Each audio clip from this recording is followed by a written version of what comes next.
Hi అండి అందరికీ. ఈరోజు మనం మాట్లాడుకోబోయే బుక్ పేరు వచ్చేసి ద సైకాలజీ ఆఫ్ మనీ. ఈ బుక్ రచయిత వచ్చేసి మోర్గన్ హసెల్. మరి ఈ బుక్లోని మెయిన్ 10 కీ పాయింట్స్ మనం ఈరోజు మాట్లాడేసుకుందాం ఫాస్ట్గా. Okay, let's go. ఇక మనం ఫస్ట్ పాయింట్కి వచ్చేస్తే నిజమైన ఆస్తి ఏదంటే మనం ఏదైతే చూడలేకపోతున్నామో అది. ఎలాగంటే మనం ఎవరైనా గొప్ప వాళ్ళని చూసినప్పుడు వాళ్ళ ఇల్లుని చూసి, వాళ్ళ కార్ని చూసి, వాళ్ళు పెట్టుకున్న నగల్ని చూసి మాత్రమే వాళ్ళు గొప్ప వాళ్ళని డిసైడ్ అయిపోతాం. మనం అనుకుంటాము అరే వాళ్ళు గొప్ప వాళ్ళు, మన దగ్గర లేదని మనం డిసైడ్ అయిపోతాం. కానీ వాళ్ళని సంపాదించడానికి ఎంత కష్టపడి ఉంటారు, వాళ్ళు ఎన్ని త్యాగాలు చేసి ఉంటారు, ఎంత తెలివిగా ఆలోచించారన్నది మాత్రం మనం మర్చిపోతుంటాము.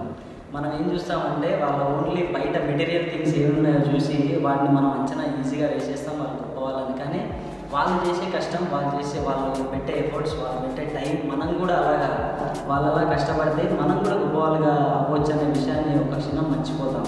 సో నిజమైన ఆస్తి ఏంటంటే మనం అంతా బయటికి కనిపించేది కాదు, మనం మెటీరియల్ థింగ్స్ మాత్రమే కాదు, మనల్ని ఏం లేకుండానే మనం నార్మల్గా ఉన్నా కూడా మనల్ని ఎవరైతే గౌరవిస్తారో గౌరవం ఇవ్వడం ఉంటుంది కదా, అదే నిజమైన ఆస్తి.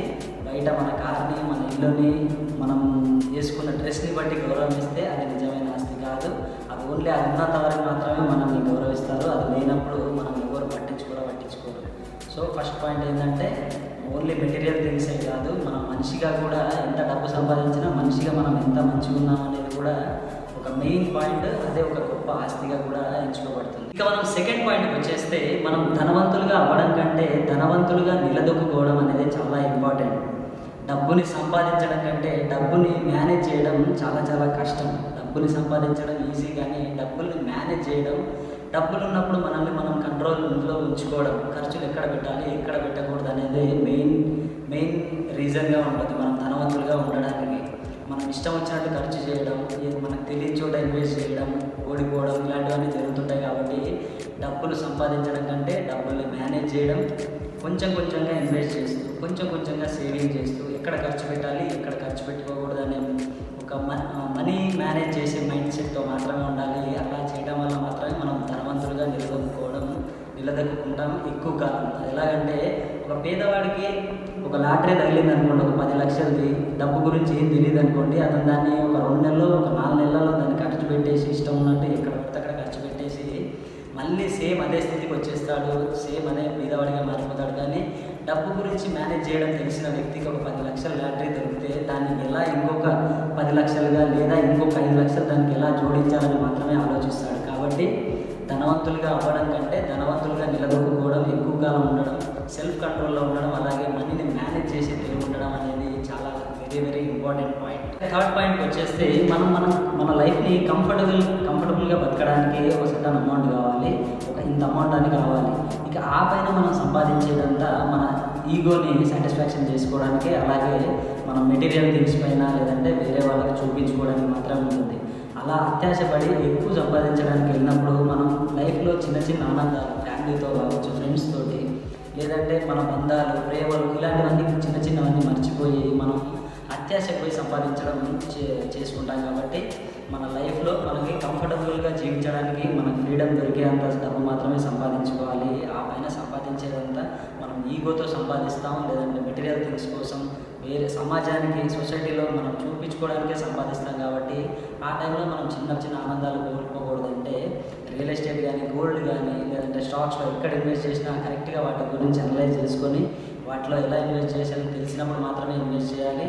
అలాగే అన్నిటికంటే ఘోరమైన పరిస్థితి ఏంటంటే బీదవాడిగా ఉండిపోవడం కాదు, ఒకసారి గొప్పవాడిగా ఉండి మళ్ళీ తిరిగి నువ్వు అదే స్థాయికి, బీదవాడిగా ఉండే స్థాయికి రావడం అన్నిటికంటే ఘోరమైన పరిస్థితి. సో అలా అవ్వకుండా ఉండాలంటే మనీ మేనేజ్ తెలిసి ఉండాలి. అలాగే ఈగోతో మనం ఎర్న్ చేయడం చాలా తప్పులాగా ఉంటుంది. ఎందుకంటే ఈగోతో మనం ఎర్న్ చేసేటప్పుడు చిన్న ఆనందాలన్నీ కోల్పోతాం, ఫ్యామిలీతో ఉండే చిన్న ఆనందాలన్నీ మనం కోల్పోతాం. కాబట్టి మన కంఫర్టబుల్గా జీవించడానికి ఎంత అవసరమో అంతే సంపాదించుకోవాలి, ఎక్కువ సంపాదించకూడదు. ఇక మనం ఫోర్త్ పాయింట్కి వచ్చేస్తే ఫ్రీడమ్కి ఒక్కొక్కరికి ఒక్కొక్క డెఫినికేషన్ ఉంటుంది. కొందరికి డబ్బు వల్ల ఫ్రీడమ్ దొరుకుతుంది, హ్యాపీనెస్ దొరుకుతుంది. కొందరికి డబ్బు, మెటీరియల్ థింగ్స్ ఇవేవి కాకుండా నార్మల్ లైఫ్ జీవిస్తున్నా సరే వాళ్ళు ఆనందంగా జీవించగలుగుతారు. ఇంకోటి ఏంటంటే డబ్బు వల్ల మనిషికి జరిగే ఒక మంచి పని, అన్నిటికంటే ఇంపార్టెంట్ ఒక రీజన్ ఏంటంటే డబ్బు వల్ల మనకు ఫ్రీడమ్ దొరుకుతుంది. మనం ఎక్కడ కష్టం ఉన్నట్లు ఎక్కడైనా మనకు నచ్చినట్టుగా బతకొచ్చు. మన డబ్బు వల్ల మనం ఏదైనా ఏది తీసుకున్నా అన్నీ మనకు డబ్బుతోనే ముడిపడి ఉంటాయి. కాబట్టి డబ్బు వల్ల మనకు మంచి జరిగేది ఏంటంటే మనం ఫ్రీడమ్గా జీవించడానికి, హ్యాపీగా జీవించడానికి, కానీ మరీ ఎక్కువ సంపాదించేసుకొని తలనొప్పి తెచ్చుకోవడానికి కానీ, లేదంటే దానివల్ల మనం టెన్షన్ పడి అనారోగ్యం అవ్వడానికి కాదు. మనం ఆరోగ్యంగా, కంఫర్టబుల్గా, ఫ్రీడమ్గా బతకడానికి మాత్రమే మనం డబ్బులు సంపాదించాలి, ఎంత కావాలో అంత.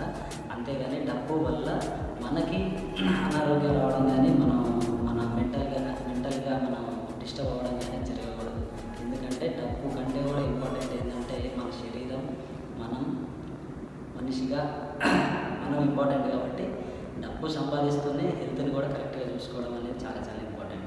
మనం 5th పాయింట్కి వచ్చేస్తే, మనం కంఫర్టబుల్గా, ఫ్రీడమ్గా బతకడానికి ఒక అమౌంట్ కావాలి. ఆ అమౌంట్ తర్వాత మనం సంపాదించేదంతా ఈగోతో సంపాదిస్తాం. అలాగే మెటీరియల్ థింగ్స్ కోసం మనం సొసైటీలో చూపించుకోవడానికి సంపాదిస్తాం. అలా అనుకున్నప్పుడే మనం ఎక్కువ సేవ్ చేయాలని అనుకుంటాం. అలా సేవ్ చేయాలనుకున్నప్పుడు మనకు తెలియాల్సింది మనీ పైన మనకి ఎంత కంట్రోల్ ఉంది, మనం మనీని ఎంత బాగా మేనేజ్ చేయగలుగుతాం అనేది మాత్రం ఖచ్చితంగా తెలిసి ఉండాలి.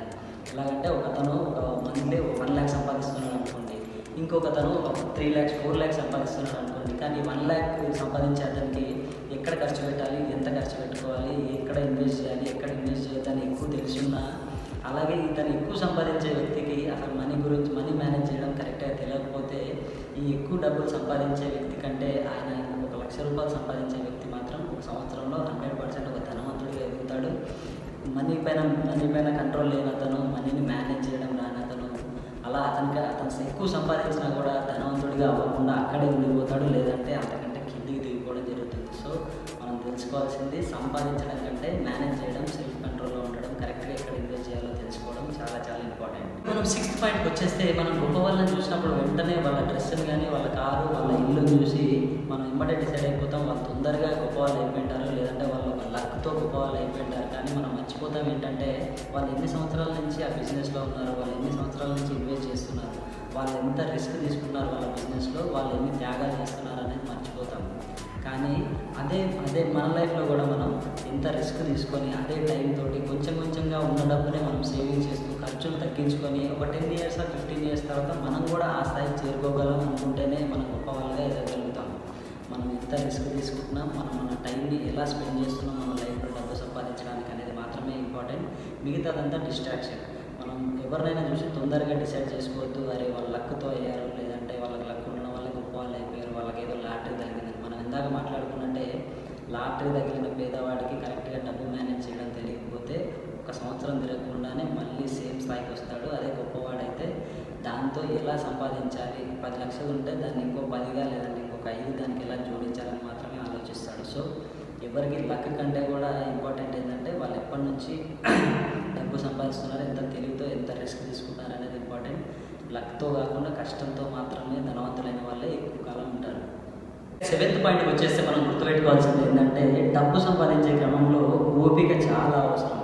మనం ఓపిక లేకుండా తొందరగా ఏదైనా సంపాదించేద్దాం, లేదంటే తప్పుడు దారులలో ఏదైనా డబ్బు సంపాదించేద్దాం అనుకుంటే మాత్రం చాలా చాలా తప్పు చేసిన వాళ్ళం అయిపోతాం. డబ్బు సంపాదించేటప్పుడు ఓపిక కూడా చాలా అవసరం. తొందరగా మిలియనీర్ అయిపోవాలి, తొందరగా నేను పెద్ద కార్లు, బంగ్లాలు కొనేయాలనుకుంటే మనం మళ్ళీ ఎక్కడ ఉన్నామో అక్కడికే వస్తాం, లేదంటే అంతకంటే దిగజారిపోతాం. డబ్బు సంపాదించేటప్పుడు డబ్బు మనకి ఏం చెప్తుందంటే ఓపిక కూడా చాలా అవసరం. ఎంత అర్జెన్సీ ఉన్నా కూడా, ఎంత మంచి డీల్స్ ఫాస్ట్గా ఉన్నా కూడా ఆలోచించి మనం డిసిజన్ తీసుకోవడం, కొంచెం ఓపికగా ఉండడం చాలా చాలా ఇంపార్టెంట్.